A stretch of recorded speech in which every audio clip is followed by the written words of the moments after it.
Merci. On retrouve Jessica. Bonjour Jessica. Est-ce qu'on a Jessica? Bonjour. Bonjour Jessica, bienvenue. Merci. Vous nous appelez d'où? Paris. D'accord. Alors, vous pensez toujours à votre ex, c'est ça? Oui, moi j'y pense toujours. Je sais que je l'aime encore. Oui. Et aujourd'hui on est aujourd'hui on est en contact. On n'est plus fâchés comme c'était parce qu'on est resté un moment fâchés parce que j'ai eu du mal à accepter la séparation.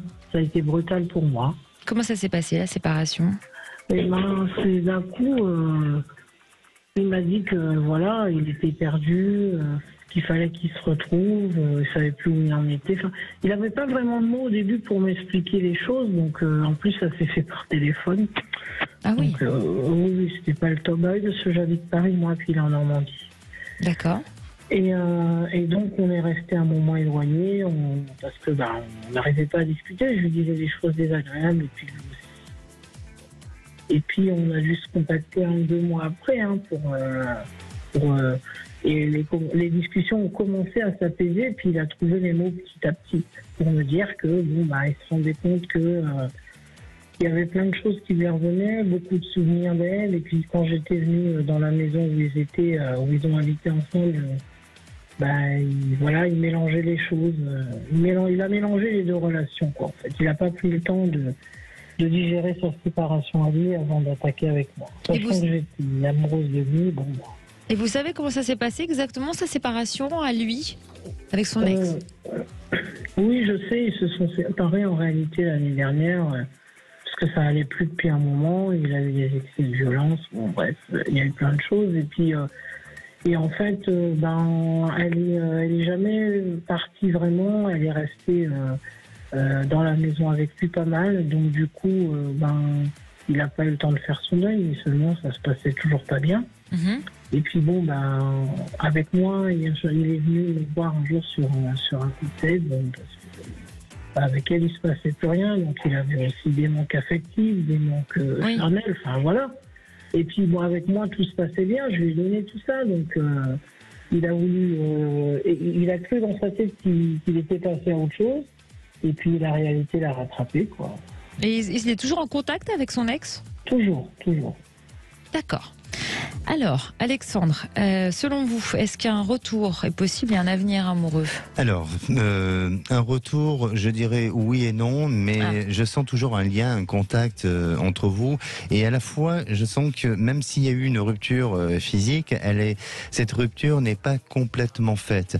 En fait, je crois que vous avez un petit peu bien exprimé son profil, ou en tous les cas son état d'esprit. Hein. Je sens que c'est un homme qui a du mal à couper avec son passé, et il a du mal aussi à couper avec avec toute histoire nouvelle sur lesquelles il s'est engagé, ou il a eu un attachement à cette histoire. Et vous en faites partie aussi. Donc il y a une ambiguïté entre vous deux, mais cette ambiguïté, elle est plus entretenue par lui, parce que lui-même ne sait pas où il va, il ne sait pas trop ce qu'il souhaite et ce qu'il désire réellement. Alors, je ne veux pas dire que c'est un homme perdu, mais je sens que c'est un homme qui a un problème d'épanouissement et qui a un problème de pas forcément de motivation, mais un problème d'ambition, ou de se réaliser dans sa vie. Alors peut-être que il a aussi son vécu avec ses expériences qui lui ont été parfois peut-être un peu difficiles, et je crois qu'il vit des frustrations, que ça soit d'ordre personnel, mais aussi peut-être aussi sur le plan professionnel. Et de ce fait, cet homme ne ressort pas comme quelqu'un qui s'affirme réellement dans sa prise de décision, dans ses choix, dans tout ça. Donc, pour moi aussi, je crois que vous avez laissé passer certaines choses, et il aurait fallu peut-être aussi prendre les choses en main pour l'amener à se dépasser et à faire le deuil de tout ça. Mais bien sûr que c'est pas vous qui êtes responsable, et c'est pas vous à devenir son thérapeute, ou en tous les cas à l'aider à faire le deuil de tout ça. Mais on dirait que dans cette histoire, il y a encore la possibilité et la capacité à ce que vous puissiez avoir à nouveau peut-être un retour, quelque chose comme ça, qui est pas complètement terminé, mais lui-même, il a du mal à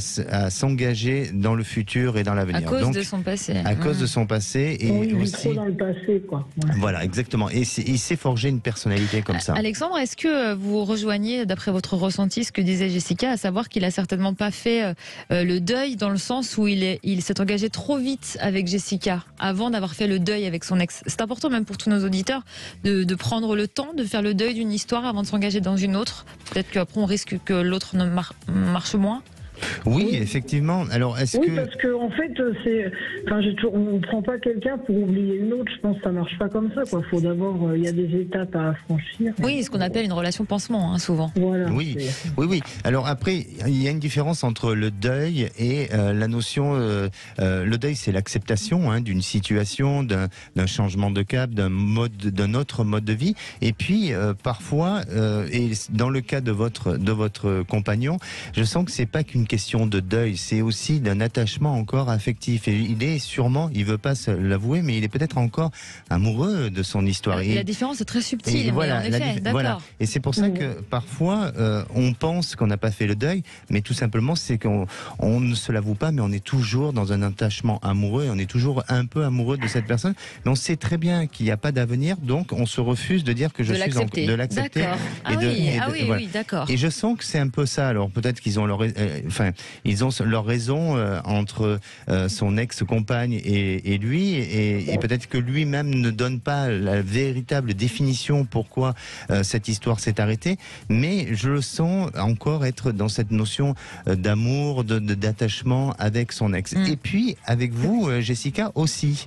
Donc c'est pour ça que c'est un homme qui multiplie, on va dire, les conquêtes, non pas pour s'amuser de vous ou pour manipuler les personnes, c'est parce que lui n'arrive pas à se positionner dans sa vie, n'arrive pas à s'affirmer en tant qu'individu et de manière à part entière. Donc c'est compliqué, et pour moi vraiment prenez du recul parce que je crois qu'il peut vous amener à vous balloter un petit peu, pas consciemment et pas méchamment, mais il peut vous mettre un petit peu sur indécis. Voilà, il est indécis et ça n'amènera pas une grande réalisation par la suite. Sur le long terme, vous voulez dire. Pas pour l'instant, au moins pendant 2 ans comme ça. Ah oui, quand même. Ah oui. Quand même. Merci Jessica d'avoir été avec nous. D'accord, merci beaucoup. À bientôt. À bientôt. Allez, on vous attend sur Sud Radio 0826 300 300 si vous voulez témoigner. On va accueillir Gaël.